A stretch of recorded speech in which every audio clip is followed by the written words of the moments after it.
आपलं स्वागत आहे आणि काही महत्त्वाच्या घडामोडींचा आपण वेगवान आढावा घेऊया महाराष्ट्र लाईव्ह मधून। बुलेटिनच्या सुरुवातीला बातमी उपराष्ट्रपती पदाच्या निवडणुकीची। सीपी राधाकृष्णन भारताचे नवे उपराष्ट्रपती झालेत। सीपी राधाकृष्णन यांनी 452 मतं मिळवत विजय संपादन केला, तर इंडिया आघाडीच्या बी सुदर्शन रेड्डींना 300 मतं मिळाली आहेत। इंडिया आघाडीचे खासदार फुटल्यानं रेड्डींना धक्का बसलाय।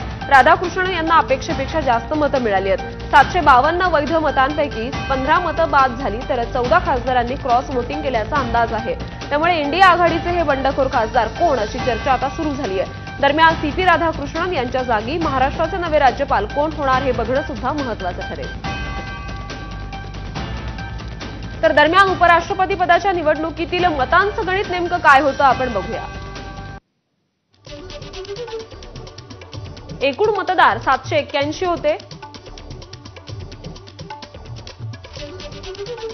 आणि 467 प्रत्यक्ष मतदान झालंय। 752 मतं ही वैध ठरली आहेत, तर 15 मतं ही बाद झाली आहेत। सीपी राधाकृष्णन यांना एकूण 452 मतं मिळाली आहेत, तर बी सुदर्शन रेड्डींना 300 मतं मिळाली आहेत। 152 मतांनी सीपी राधाकृष्णन हे विजयी झालेले आहेत।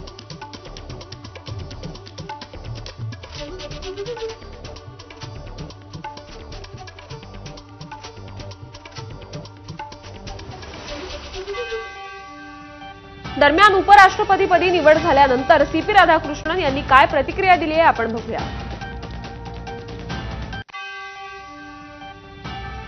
VP post sir, he is saying that he would expect you to have that equal footing for opposition, and he is also saying that you won't succumb to the dispensation. Every post is important, but every post has its own limitations. We have to understand that and we have to work within that framework. देशाचे नवनिर्वाचित उपराष्ट्रपती CP Radhakrishnan यांचे पंतप्रधान नरेंद्र मोदींनी पुष्पगुच्छ देऊन अभिनंदन केलं। गृहमंत्री अमित शहा, संरक्षण मंत्री राजनाथ सिंग, मंत्री किरेन रिजिजू, वाणिज्य मंत्री पियुष गोयल तसंच राष्ट्रीय सरचिटणीस विनोद तावडे, जेपी नड्डा, प्रल्हाद जोशी देखील यावेळी उपस्थित होते। मुख्यमंत्री देवेंद्र फडणवीसांनी उपराष्ट्रपती पदाच्या निवडणुकीबाबत प्रतिक्रिया दिली आहे। इंडिया आघाडीची मतं राधाकृष्णन यांच्या पारड्यात पडली, त्यामुळे विरोधी पक्ष आता तोंडावर पडला असा टोला देवेंद्र फडणवीसांनी लगावलाय। विपक्ष के लोग बड़बोलापन कर रहे थे, बिना किसी कारण के एक वातावरण तैयार करने की कोशिश कर रहे थे कि एनडीए के वोट बटेंगे, एनडीए के वोट फूटेंगे और उनको मतदान होगा, लेकिन प्रत्यक्ष रूप से उल्टा हुआ है। प्रत्यक्ष रूप से विरोधी पार्टियां अपने वोटों को नहीं बचा पाई। नवनियुक्त उपराष्ट्रपती सीपी राधाकृष्णन यांच्याशी महाराष्ट्राचे उपमुख्यमंत्री एकनाथ शिंदेने सुद्धा दूरध्वनीवरून संवाद साधलाय। या संवादादरम्यान उपमुख्यमंत्री एकनाथ शिंदे यांनी त्यांच्या निवडीबद्दल अभिनंदन व्यक्त केलंय, तसंच भावी कार्यकाळासाठी त्यांना शुभेच्छाही दिल्या।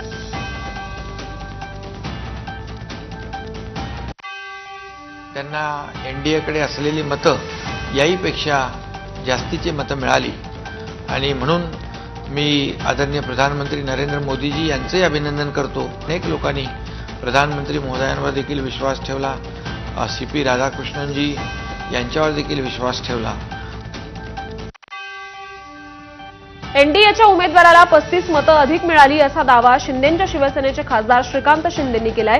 पक्षाच्या पुढे जाऊनही काही संबंध टिकवणं महत्त्वाचं असतं असं म्हणत त्यांनी ठाकरेंच्या शिवसेनेची मतं फुटल्याचा दावा केलाय, तर इंडिया आघाडीची 14 मतं फुटली आहेत असा दावा सुद्धा श्रीकांत शिंदेंनी केला। समझने वालों को इशारा काफी है असं सूचक वक्तव्य सुद्धा केलं।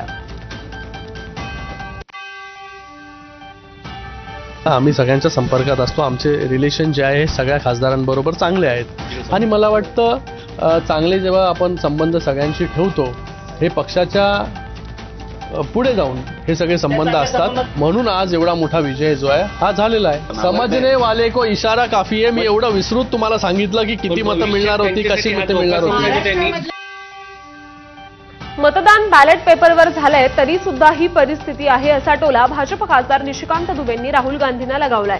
नक्षलवादी विचारसरणीचा पराभव झाला, राहुल गांधींची एकता संपली का असा सवालही त्यांनी उपस्थित केला.